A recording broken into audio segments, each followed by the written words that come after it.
La Bible en un an, le 17 juin, le premier livre des rois, chapitre 19, verset 1 au chapitre 20, verset 12. Le livre des psaumes, chapitre 135, verset 1 à 21. Le livre des proverbes, chapitre 16, verset 30 et 31. L'épître de Paul aux Romains, chapitre 11, verset 13 à 36.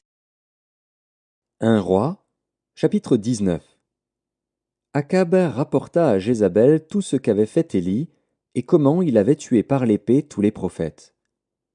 Jézabel envoya un messager à Élie pour lui dire « Que les dieux me traitent dans toute leur rigueur, si demain, à cette heure, je ne fais de ta vie ce que tu as fait de la vie de chacun d'eux. » Élie, voyant cela, se leva et s'en alla pour sauver sa vie. Il arriva à Beer-Shéba, qui appartient à Juda, et il y laissa son serviteur. Pour lui, il alla dans le désert où, après une journée de marche, il s'assit sous un genêt et demanda la mort, en disant « C'est assez.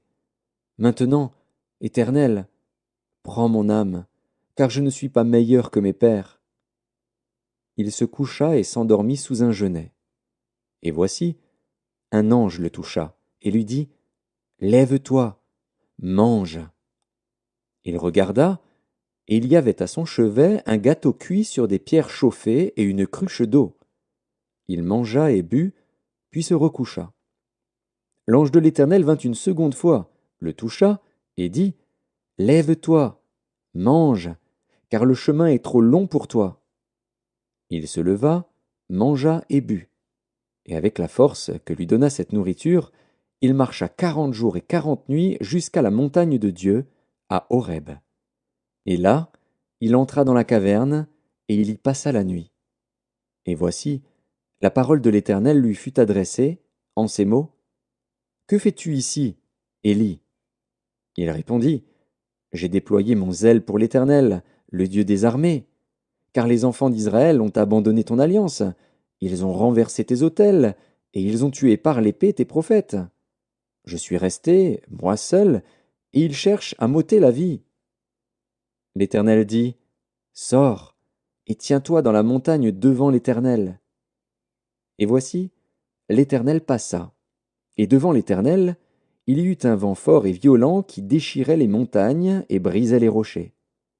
L'Éternel n'était pas dans le vent. Et après le vent, ce fut un tremblement de terre. L'Éternel n'était pas dans le tremblement de terre. Et après le tremblement de terre, un feu. L'Éternel n'était pas dans le feu. Et après le feu, un murmure doux et léger. Quand Élie l'entendit, il s'enveloppa le visage de son manteau, il sortit et se tint à l'entrée de la caverne. Et voici, une voix lui fit entendre ces paroles. « Que fais-tu ici, Élie ?» Il répondit, « J'ai déployé mon zèle pour l'Éternel, le Dieu des armées. Car les enfants d'Israël ont abandonné ton alliance, ils ont renversé tes autels, et ils ont tué par l'épée tes prophètes. Je suis resté, moi seul, et ils cherchent à m'ôter la vie. » L'Éternel lui dit, « Va, reprends ton chemin par le désert jusqu'à Damas, et quand tu seras arrivé, tu oindras Hazaël pour roi de Syrie. Tu oindras aussi Jéhu, fils de Nimshi, pour roi d'Israël, et tu oindras Élisée, fils de Shaphat, d'Abel-Méhola, pour prophète à ta place. Et il arrivera que celui qui échappera à l'épée de Hazaël, Jéhu le fera mourir, et celui qui échappera à l'épée de Jéhu, Élisée le fera mourir. Mais je laisserai en Israël 7000 hommes, tous ceux qui n'ont point fléchi les genoux devant Baal, et dont la bouche ne l'a point baisé. » Élie partit de là, et il trouva Élisée, fils de Shaphat, qui labourait. Il y avait devant lui 12 paires de bœufs, et il était avec la 12e. Élie s'approcha de lui, et il jeta sur lui son manteau. Élisée, quittant ses bœufs, courut après Élie, et dit, « Laisse-moi embrasser mon père et ma mère, et je te suivrai. » Élie lui répondit, « Va, et reviens, car pense à ce que je t'ai fait. » Après s'être éloigné d'Élie, il revint prendre une paire de bœufs qu'il offrit en sacrifice. Avec l'attelage des bœufs, il fit cuire leur chair et la donna à manger au peuple. Puis il se leva, suivit Élie, et fut à son service. 1 Roi, chapitre 20. Ben-Hadad, roi de Syrie, rassembla toute son armée. Il avait avec lui 32 rois, des chevaux et des chars. Il monta, mit le siège devant Samarie et l'attaqua. Il envoya dans la ville des messagers à Akab, roi d'Israël, et lui fit dire : Ainsi parle Ben-Hadad. Ton argent et ton or sont à moi, tes femmes et tes plus beaux enfants sont à moi. Le roi d'Israël répondit : Roi, mon seigneur, comme tu le dis, je suis à toi avec tout ce que j'ai. Les messagers retournèrent et dirent : Ainsi parle Ben-Hadad. Je t'ai fait dire : Tu me livreras ton argent et ton or, tes femmes et tes enfants. J'enverrai donc demain, à 7 heures, mes serviteurs chez toi. Ils fouilleront ta maison et les maisons de tes serviteurs, ils mettront la main sur tout ce que tu as de précieux, et ils l'emporteront. Le roi d'Israël appela tous les anciens du pays, et il dit : Sentez bien et comprenez que cet homme nous veut du mal, car il m'a envoyé demander mes femmes et mes enfants, mon argent et mon or, et je ne lui avais pas refusé. Tous les anciens et tout le peuple dirent à Akab : Ne l'écoute pas et ne consens pas. Et il dit aux messagers de Ben-Hadad : Dites à mon seigneur le roi : Je ferai tout ce que tu as envoyé demander à ton serviteur la première fois. Mais pour cette chose, je ne puis pas la faire. Les messagers s'en allèrent et lui portèrent la réponse. Ben-Hadad envoya dire à Akab : Que les dieux me traitent dans toute leur rigueur, si la poussière de Samarie suffit pour remplir le creux de la main de tout le peuple qui me suit. Et le roi d'Israël répondit : Que celui qui revêt une armure ne se glorifie pas comme celui qui la dépose. Lorsque Ben-Hadad reçut cette réponse, il était à boire avec les rois sous les tentes, et il dit à ses serviteurs : Faites vos préparatifs. Et ils firent leurs préparatifs contre la ville. Psaume 135. Louez l'Éternel. Louez le nom de l'Éternel. Louez-le, serviteurs de l'Éternel, qui vous tenez dans la maison de l'Éternel, dans les parvis de la maison de notre Dieu. Louez l'Éternel, car l'Éternel est bon. Chantez à son nom, car il est favorable. Car l'Éternel s'est choisi Jacob, Israël, pour qui lui appartint. Je sais que l'Éternel est grand, et que notre Seigneur est au-dessus de tous les dieux. Tout ce que l'Éternel veut, il le fait, dans les cieux et sur la terre, dans les mers et dans tous les abîmes. Il fait monter les nuages des extrémités de la terre, il produit les éclairs et la pluie, il tire le vent de ses trésors, il frappa les premiers-nés de l'Égypte, depuis les hommes jusqu'aux animaux. Il envoya des signes et des miracles au milieu de toi, Égypte, contre Pharaon et contre tous ses serviteurs. Il frappa des nations nombreuses et tua des rois puissants, Sion, roi des Amoréens, Og, roi de Basan, et tous les rois de Canaan. Et il donna leur pays en héritage à Israël son peuple. Éternel, ton nom subsiste à toujours. Éternel, ta mémoire dure de génération en génération, car l'Éternel jugera son peuple, et il aura pitié de ses serviteurs. Les idoles des nations sont de l'argent et de l'or, elles sont l'ouvrage de la main des hommes, elles ont une bouche et ne parlent point, elles ont des yeux et ne voient point, elles ont des oreilles et n'entendent point, elles n'ont point de souffle dans leur bouche. Il leur ressemble ceux qui les fabriquent, tous ceux qui se confient en elles. Maison d'Israël, bénissez l'Éternel. Maison d'Aaron, bénissez l'Éternel.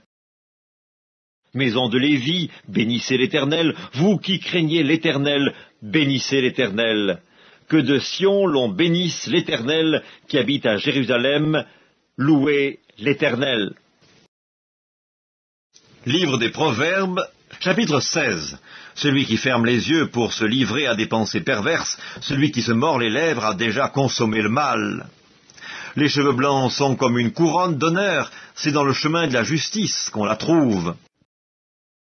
L'épître de Paul aux Romains, chapitre 11. Je vous le dis à vous, païens, en tant que je suis apôtre des païens, je glorifie mon ministère, afin, s'il est possible, d'exciter la jalousie de ceux de ma race et d'en sauver quelques-uns. Car si leur rejet a été la réconciliation du monde, que sera leur réintégration, sinon une vie d'entre les morts?